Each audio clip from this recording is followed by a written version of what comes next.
Ce journal vous est offert par le FPI, Fonds des promotions de l'industrie, votre partenaire privilégié pour la réussite de vos projets.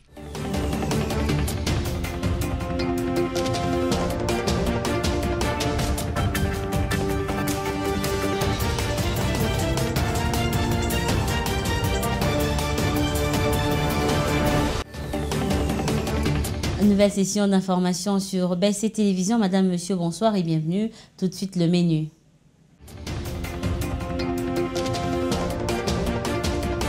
À Dubaï, alors que les pays s'opposent sur la question de savoir s'il faut parvenir à un accord mondial pour l'élimination progressive des combustibles fossiles, la COP28 entre dans une phase critique.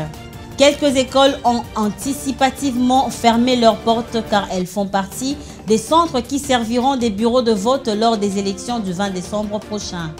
À Gaza, en 66 jours de la guerre qui a fait plus de 19 000 morts, l'Organisation mondiale de la santé réclame une aide humanitaire immédiate face à la situation catastrophique dans ce pays. Voilà tout pour le sommaire. Encore une fois, bonsoir et bienvenue. Si vous nous rejoignez, Moïse Katumbi, candidat à l'élection présidentielle de décembre 2023, a foulé le sol de Kinshasa le week-end dernier pour la suite de sa campagne électorale.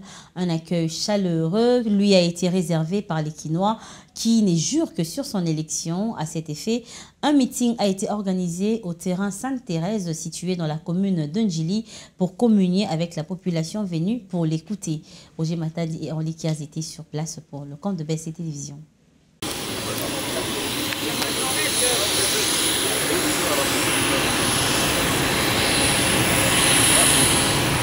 Campagne électorale.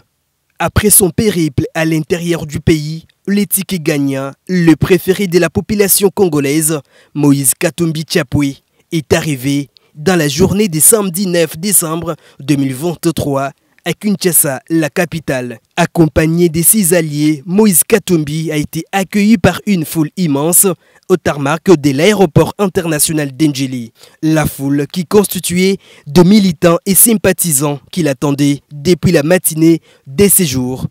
Tous en direction du terrain Sainte-Thérèse, situé au cœur de la commune populaire d'Ndjili. Soleil de plomb. Papa, moi ça bouge maintenant. Commentaire les athées. Katumbi va plein à plein. Katumbi est qui déjà. Doya ko confirmer président. Beto est quoi yi? Babeli ki sungu. Moi bien ram. Comment dollar et mata. Oh non, ba Kongola ba ko ba millionnaire. Wa biango. Allemagne d'Afrique wa biango. 125 voyages pour le Royal Biso Vandam. Ils sont la numéro 3 Moïse Katumbi. Un investisseur pire. Dès son arrivée sur place au terrain Sainte-Thérèse, qui était plein comme un œuf, les Kinois étaient éblouis de voir son candidat numéro 3, Moïse Katumbi.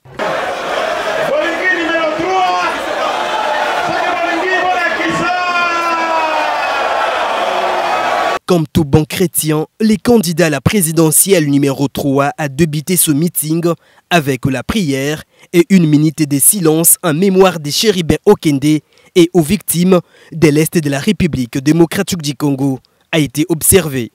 Au grand jour du massacre, quand ils tomberont les tours de détresse, la lune brillera comme le soleil.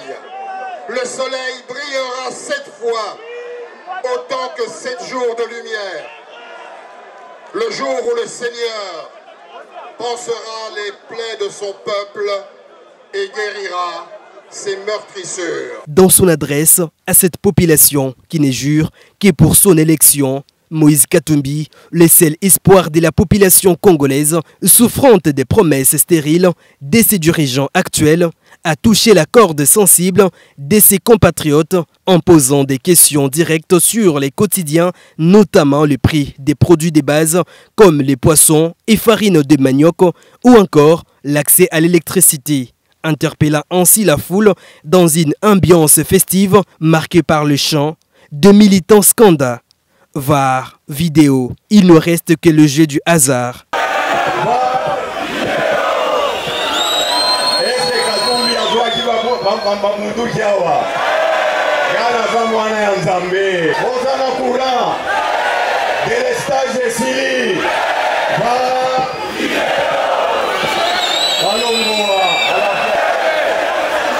Pour solutionner tous ces problèmes, Moïse Katumbi demande à cette population de lui faire confiance et promet de faire mieux.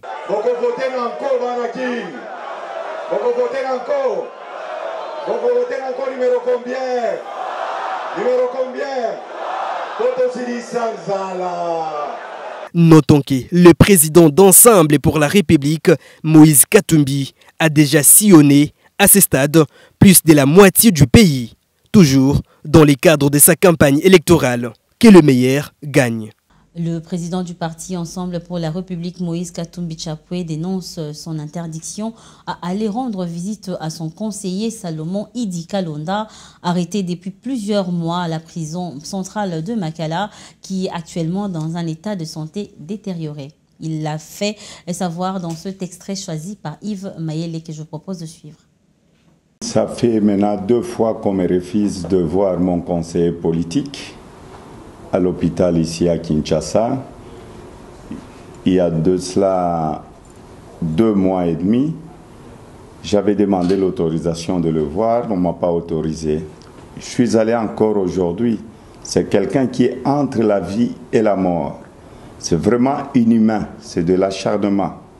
Et je me pose la question si le président Félix était un vrai opposant, s'il a fait réellement de l'opposition. Parce que même à l'époque, lui aussi avait besoin de voir de prisonniers de l'IDPS et d'autres prisonniers politiques. Kabila l'autorisait. On est en train de tuer Salomon à petit feu parce qu'il est entre la vie et la mort.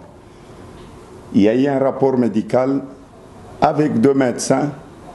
Le président de la République a obligé d'ajouter encore 18 médecins.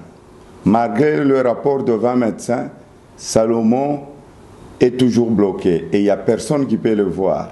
Moi, je suis comme son grand frère, je suis son président du parti politique et c'est mon conseiller politique. Et aujourd'hui, j'étais là, encore pour la 2e fois, on me refuse. Je crois, s'il arrivait quelque chose à Salomon, que le président Tshisekedi ne puisse pas venir nous dire qu'il n'était pas au courant, parce qu'il est spécialiste en ça. C'est vraiment de l'arbitraire, c'est injuste. Toujours les échos des partis politiques. Au cours d'un point de presse à Lubumbashi, Devos Kitoko, secrétaire général de l'ECD et directeur de campagne du candidat Martin Fayulu, a renseigné à la presse que si le candidat président n'a pas pu se rendre à Lubumbashi, c'est parce que le gouvernement a réquisitionné tout ce qu'il y a comme stock de carburant.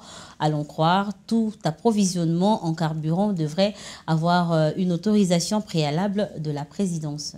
Un gouvernement d'un pays qui se dit République démocratique bloque les ravitaillements des avions de tous les candidats de l'opposition pendant cette période de campagne.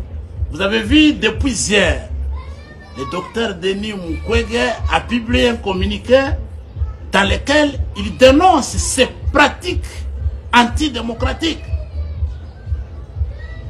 Vous voyez maintenant que le commandant du peuple, le président élu Martin Fayulu Madidi avait raison lorsqu'il a présenté les 7 épisodes de la préparation de la fraude électorale par M. Denis Kadima en faveur de Tshilombo. Nous y sommes aujourd'hui. Comment pouvez-vous expliquer, en cette période où tous les candidats ont le droit, le devoir et la liberté de circuler à travers le pays, présenter chacun son programme du gouvernement, son projet de société, pour solliciter le suffrage des Congolais. Et c'est pendant ce temps que M. Tshilombo et son gouvernement décident de réquisitionner les carburants qui doivent ravitailler les avions que nous avons loués, les avions privés, qui ne sont pas des avions de l'État congolais. Voilà pourquoi j'ai réuni la presse locale ici à Lubumbashi pour dénoncer ces pratiques honteuses, ces pratiques antidémocratiques. Élection 2023, on en parle dans ce journal. La CENI a réceptionné le dernier lot du matériel électoral commandé en Chine d'un tonnage de 92 884 kg composé des documents sensibles des bureaux de vote. C'était dans la nuit du vendredi au samedi 9 décembre dernier. Les détails, c'est dans cet élément que je vous propose de suivre. La Commission électorale nationale indépendante a réceptionné le dernier lot du matériel électoral commandé en Chine, composé des documents sensibles des bureaux de vote. Il s'agit des fiches des résultats et des procès-verbaux des opérations de vote supervisées et conditionnées par les équipes de la CENI dépêchées sur place depuis plusieurs semaines et reparties par circonscription antenne et provinces. Aussitôt débarqués, cet ensemble des documents sensibles a pris la direction de l'entrepôt de la CENI avant l'opération de transbordage en vue de son acheminement dans les provinces. Pour ne pas favoriser une quelconque manipulation, le matériel est hautement sécurisé. C'est au petit matin de ce samedi 9 décembre 2023 que le personnel commis à la tâche a opéré des groupages par destination. Avant leur embarquement, en vue d'être acheminés vers les destinations respectives, pendant qu'une autre quantité demeurera bien évidemment à Kinshasa. Il importe d'indiquer que le matériel non sensible produit localement avait déjà été déployé. Je le disais en sommaire que les négociations sur le climat de la COP28 sont entrées dans une phase critique ce lundi 11 décembre à Dubaï, alors que les pays s'opposent sur la question de savoir s'il faut parvenir à un accord mondial pour l'élimination progressive des combustibles fossiles. Regardez. Comme dans toutes les COP, les conférences des Nations Unies sur le changement climatique, les négociations durent jusqu'au dernier moment. Cette 28e édition à Dubaï ne déroge pas à la règle. Comment parvenir à un accord significatif? Tout d'abord, il faut éliminer les obstacles tactiques inutiles qui ont été nombreux tout au long de ce périple. L'objectif reste ambitieux, limiter le réchauffement de la planète à 1,5 degré en sortant progressivement des énergies fossiles. Cela marquerait donc le début de la fin pour le pétrole, le gaz ou encore le charbon. Moi, j'ai entendu beaucoup de pays qui étaient très clairs sur le fait qu'il fallait tenir la trajectoire à 1,5 degré et sur le fait qu'il fallait, pour ce faire, écouter la science et donc sortir des énergies fossiles, sans aucune ambiguïté. Il y a bien sûr des pays qui sont contre, mais ces pays qui sont contre ne sont pas si nombreux. Peu nombreux, mais très puissants. L'Arabie Saoudite, premier exportateur d'or noir au monde, ou encore l'Irak, promettent un bouleversement de l'économie mondiale si un tel accord est trouvé. Sultan El Jaber, le président émirati de la COP28 et patron de la compagnie pétrolière des Émirats arabes unis, se veut diplomate. Nous devons bouger beaucoup plus vite.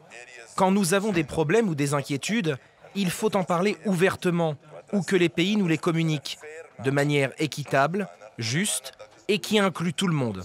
Pour parvenir à un texte commun, dans tous les cas, les pays riches devront donner des gages aux pays émergents, très dépendants du charbon pour produire de l'électricité notamment. Beaucoup demandent des aides financières pour développer l'énergie solaire ou encore l'énergie éolienne. Et puis on change de chapitre. Le vice-premier ministre, ministre de la fonction publique, Jean-Pierre Liaou, a annoncé des développements importants dans le processus de nomination et promotion des agents de l'administration publique. Ce projet des titularisations au titre de la deuxième vague et de la promotion générale en grade ont été transmis au président de la République et au Premier ministre. On l'écoute dans cet extrait choisi par Junette Fika. Mesdames et messieurs, très chers agents de carrière de service public, conformément au cap qui nous a été fixé par son Excellence, Monsieur le Président de la République, chef de l'État, pour une gestion plus rationnelle et plus souple de la carrière des agents de service public de l'État, je m'étais engagé à procéder avant la fin de l'année en cours à la promotion générale en grade en faveur de toutes les catégories de fonctionnaires de l'État. Nul n'ignore que les agents de carrière de service public de l'État ont accumulé plusieurs décennies, 10 ans, 20 ans, 30 ans et voire 40 ans de carrière, sans bénéficier d'un moindre avancement en grade. Cette situation méritait justice et correction. À l'issue des travaux de la commission mise en place pour cette fin, et après une première vague de nominations, rappelez-vous les 10 060 agents lors de la première vague de titularisation, J'ai l'avantage aujourd'hui d'annoncer la transmission à son Excellence, Monsieur le Président de la République, ainsi qu'au Premier ministre, chef du gouvernement, des projets d'actes de titularisation au titre de deuxième vague et de la promotion générale en grade au titre de première vague. S'agissant de la deuxième vague de titularisation, sur un total de 9 322 agents proposés par 46 services, le projet d'acte transmis concerne 6 583 agents validés des catégories A et B, répartis par grade comme suit.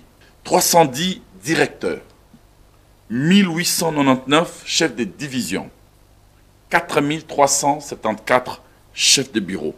Quant à la promotion en grade, sur 30 823 agents proposés par 56 services publics, 14 374 agents ont été validés par la commission de traitement pour cette première vague. Ça aussi, je vous lisais en titre que les établissements scolaires dont les écoles sont des centres de vote et d'opération d'une part et des résultats d'autre part ont arrêté les cours plus tôt qui est prévu, soit c'est dès ce lundi 11 décembre jusqu'au lundi 8 janvier 2024. Dans l'entretemps, les écoles non concernées continuent leur activité comme d'habitude dans les stricts respects du calendrier scolaire. Pour ces écoles, les vacances débuteront le 20 décembre jusqu'au lundi 8 janvier 2024, d'après le sous-prophète Jean-Pierre Bimoko.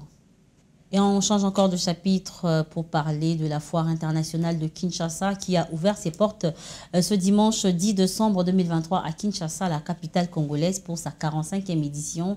La cérémonie a été présidée par le ministre de Commerce extérieur Jean-Lucien Boussa. Regardez. Renaissance socio-économique et culturelle pour un Congo émergent est le thème choisi pour cette 45e édition foraine de la Foire internationale de Kinshasa. Une cérémonie patronnée par le ministre de Commerce extérieur Jean-Lucien Boussa, en présence du directeur général de la FIKIN, Didier Kabampele Ngaboul, et quelques officiels de la RDC.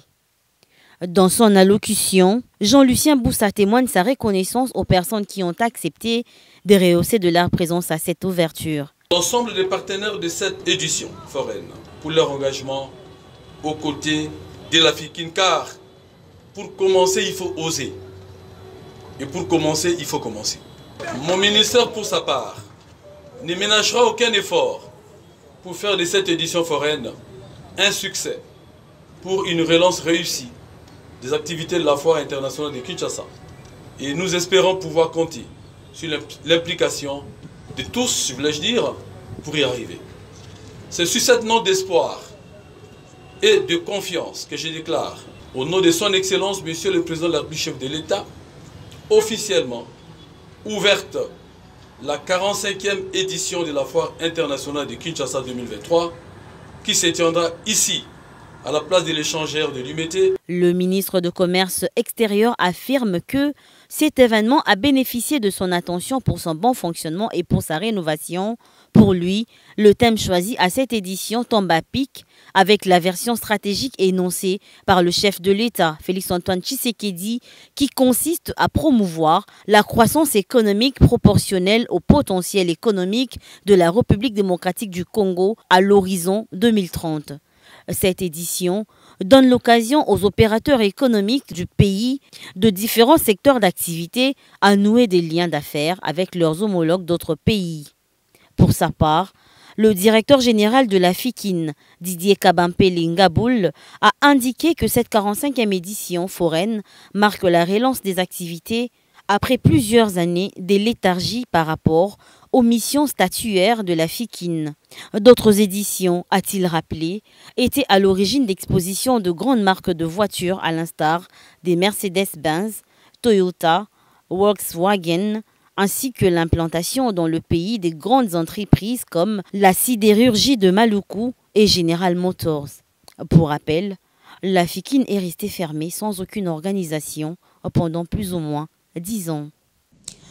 Quittons Kinshasa pour la province. Le gouvernement militaire de la province de l'Ituri, le général Luboya Shamadjoni, a félicité le courage de la population qui a regagné son milieu respectif, qui est Tchabi, dans le territoire d'Irumu, au sud de la ville de Bunia, dans la province de l'Ituri.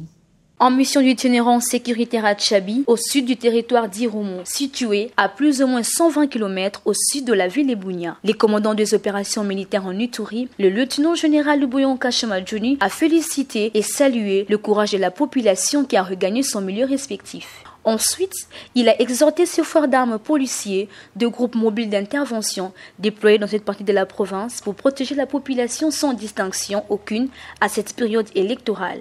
Chemin faisant, accompagné du commandant 32e région militaire, du secteur opérationnel et du chef bureau de la MONUSCO, les patrons des opérations militaires en Ituri, le lieutenant-général Luboya Shamadjoni est allé à la base de la MONUSCO où il a rehaussé les morales des contingents indonésiens avant de le féliciter d'avoir respecté les règles d'engagement et de comportement vis-à-vis de certains jeunes manipulés contre le casque bleu, soldats de la paix. Ce n'est pas des petites choses comme ça parce qu'on vous a lancé des pierres, parce qu'on vous a lancé des injures, que vous pouvez être démoralisé.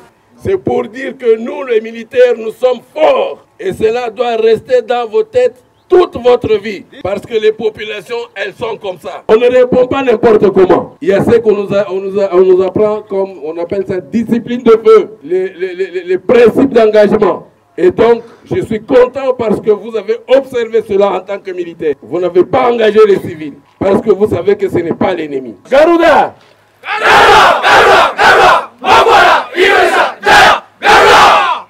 Très bien. Il s'est signalé que le gouverneur militaire de l'Ituri, reconnu pour ces deux approches, militaire et non militaire, dans la résolution de conflits, a conscientisé la société civile locale, le jeune, ainsi que les membres de la communauté vivant dans le Banyali Tchabi, à éviter toute manipulation contre le partenaire et préserver les acquis de l'état des sièges, notamment la paix et la cohabitation pacifique.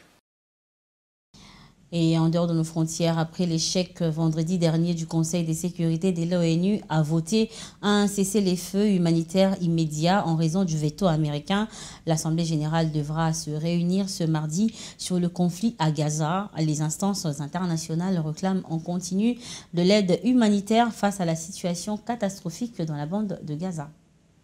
Ce sont des sacs qui étaient très attendus dans le centre de Gaza. À l'intérieur de la farine qui va permettre aux habitants désespérés de se nourrir pour les prochains jours. Depuis mercredi, je viens et je repars les mains vides. J'ai passé la nuit devant les portes du centre au milieu des bombes. C'est très difficile. Je n'ai rien pu acheter pour mes enfants. Ils n'ont pas mangé de pain depuis longtemps. En plus du strict blocus imposé sur l'enclave, le secteur local de l'agriculture est dévasté. Les fermiers n'ont plus accès à leurs champs. Pour les Nations Unies et de nombreux dirigeants, un cessez-le-feu est la seule manière de soulager la souffrance du peuple. Beaucoup critiquent Israël, mais aussi les États-Unis. Washington a apposé son veto au Conseil de sécurité de l'ONU, empêchant une résolution pour forcer l'État hébreu à arrêter son offensive contre le Hamas. L'Organisation mondiale de la santé s'est rassemblée ce dimanche pour soutenir une motion pour envoyer de nouvelles équipes de médecins à Gaza. Je regrette profondément que le Conseil de sécurité n'ait pas réussi à adopter une résolution sur un cessez-le-feu vendredi dernier. Au Qatar, la situation dans la bande de Gaza est aussi au cœur des discussions du 21e Forum de Doha. Nous avons fermement condamné l'attaque terroriste contre Israël le 7 octobre. En même temps, nous pensons qu'il n'est pas acceptable d'utiliser cet événement pour une punition collective. Le Qatar, un médiateur clé entre le Hamas et Israël, explique travailler à une nouvelle trêve qui pourrait comprendre la libération de nouveaux otages détenus par le Hamas. Et voilà, c'est là l'essentiel de l'actualité. Mais avant de nous dire au revoir, voici l'essentiel à retenir.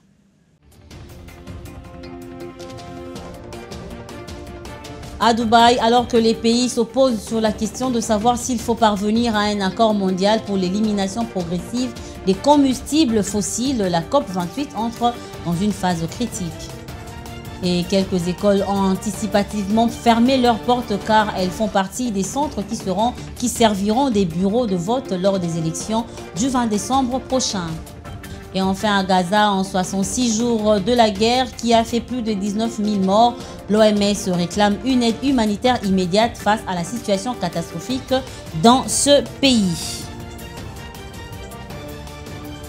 Et voilà, cette journée est complètement terminée. Madame, Messieurs, merci à vous de nous avoir suivis. Restez branchés sur au programme de BSC Télévision, car nous serons là pour vous tenir compagnie tout au long de la soirée. Mais quant à nous, on vous dit à la prochaine, mais ça sera avec le même plaisir. Au revoir.